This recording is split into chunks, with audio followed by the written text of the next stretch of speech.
Hi! నమస్తే. Sponge dosa, carrot chutney ఇన్‌స్టంట్‌గా అప్పటికప్పుడు ఎలా రెడీ చేయాలో చూద్దామా?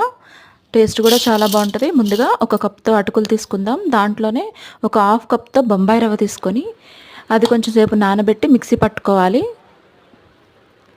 కొంచెం సాల్ట్ వేసుకొని, మనకి కలుపుకొని చక్కగా ఇలా దోసలాగా ఇలాగా వేయాలండి. కానీ స్ప్రెడ్ చేయకూడదు.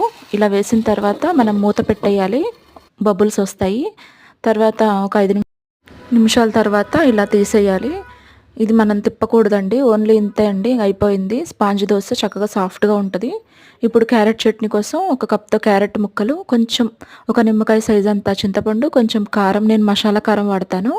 దాంట్లో కొంచెం జీలకర్ర, కొంచెం కొత్తిమీర వేసి మిక్సీ పట్టుకోవాలి. పట్టుకున్న తర్వాత దీంట్లో కొంచెం సాల్ట్ వేసుకోవాలండి మనకి తగినంత. ఇప్పుడు దీన్ని పోపు వేసి చూసారా? ఇప్పుడు చట్నీని మొత్తం మిక్స్ చేసుకొని ఈ స్పాంజ్ దోసలో నంచుకొని తింటే చాలా బాగుంటుంది. మరి ట్రై చేయండి.